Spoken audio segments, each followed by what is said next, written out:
you were ready for whatever happened, but is that what you expected to happen the way Lowry ran? Yeah, it's almost dead on. It was a little bit slower than what I expected the first K to be. So I was, when we came through 800 and it was what it was, I was pretty excited because my chances from there I thought got bigger. Just it being a second and a half slower. And I knew the field, we weren't going to drop the field at the pace they were, so that was probably my biggest worry was the field still being there this whole weekend. So, and they were there, and Callahan made a big push. With 1:20 to go, I certainly felt him. We bumped a little bit, and that's what kind of got me to go. But come down last 100 meters, I got maybe a half a stride, and I had a little misstep, and I could see Lowry's hands right here the entire way through. He's got that big arm swing, so I knew he was there the entire way. And Andy and I talked about, I knew I was going to have any space today. The way that was going to be run. So big lean, big twist at the end, and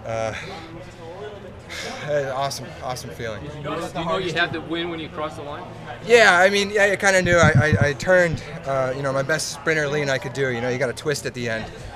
So I couldn't really see the outside of me, but I, knew Lowry was going to be there. So I wanted to make sure.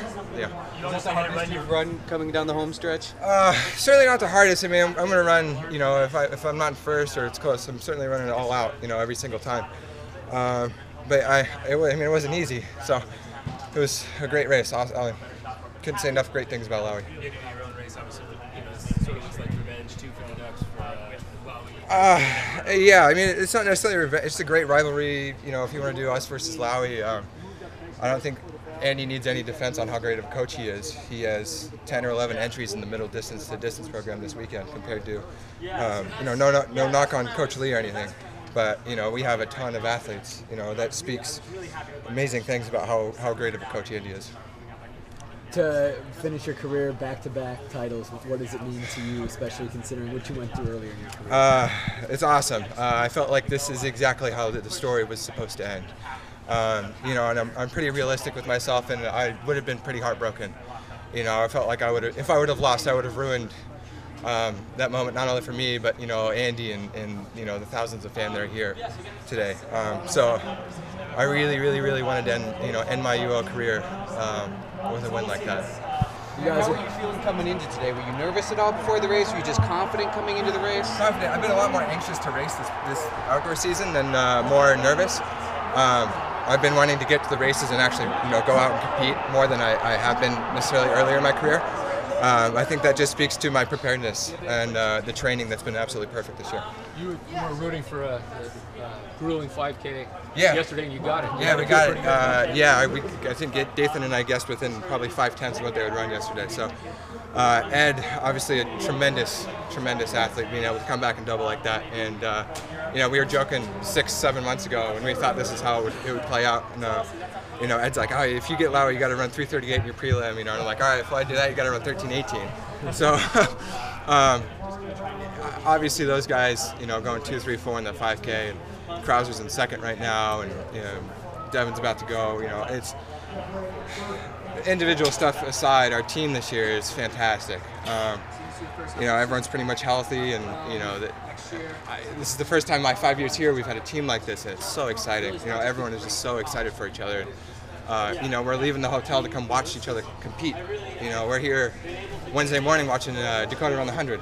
Because we're excited for each other. So it's a great atmosphere for our team. Hey, did you get anything from racing Lowry earlier in the season and then also watching his race with Edward at the Pac-12? Did you take anything from those two races that helped you today, or was it kind of just your own plan throughout? It was kind of our own plan, but Edward probably should have waited just a little bit longer. I had my own thoughts on what Edward should have done at Pac-12s. Our dual meet here was a fun kind of show. But I don't think either one of us really, it didn't hold that much weight for either one of us. So that was kind of more of a fun thing. But when you race him, you just have to commit to running as hard as you can, because that's what it takes, because that's how good he is. You guys are close right now in the team race, close to clinching the title. What would it mean to you for you guys to win that? Indoors is fun, but that's like doing well in Vegas. That's what I always say. Outdoors is something different. Outdoors is the real show. We haven't won one in 20 years since Dillinger was coach here. it just speaks to our staff and the athletes that we have. We're committed every single day all year, because the fans only really see it for a weekend or two, but it's 365 days a year. We're all committed to this weekend right here, and if we win, it's just going to be a huge relief, I think, because we have expectations on us from the outside like no other team, and to be able to, everyone's performing really well, which I think speaks tons to the type of individuals that we have on the team. I couldn't think of a better way to win if we won the team title. What are your plans post-collegiately? Sign. I want to run professional as long as I can. As long as I'm healthy and can compete. I think there's a whole nother level that I can compete at. So, I'll have a busy next week or a few days signing agents and hopefully a shoe company, and be able to live the dream of a professional runner. You running USA's, coming to Europe at all? We haven't decided on USA's. We'll have to see where I am after this. But yeah, I plan on racing Europe. I'm fit. We've been planning on running for a long time this year, so I'm excited for all that. But these fans deserve it. Best fans, in the U.S., and they show up to all of our meets. We have thousands of people that show up to every single meet, and they deserve it.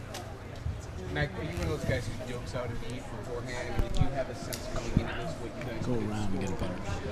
Yeah, I do like knowing, where people's points are, where they should be, where my points are specifically supposed to, stand.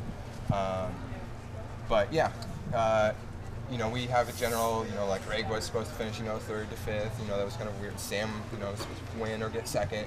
Devin was not supposed to win, but a win there is obviously huge. So I do enjoy knowing where we are. And when we found out that our 4x4 may be DQ'd, we just knew that we had to grab a point or two in each other event, just to make up for what they were jumped out to be, which was probably 3rd.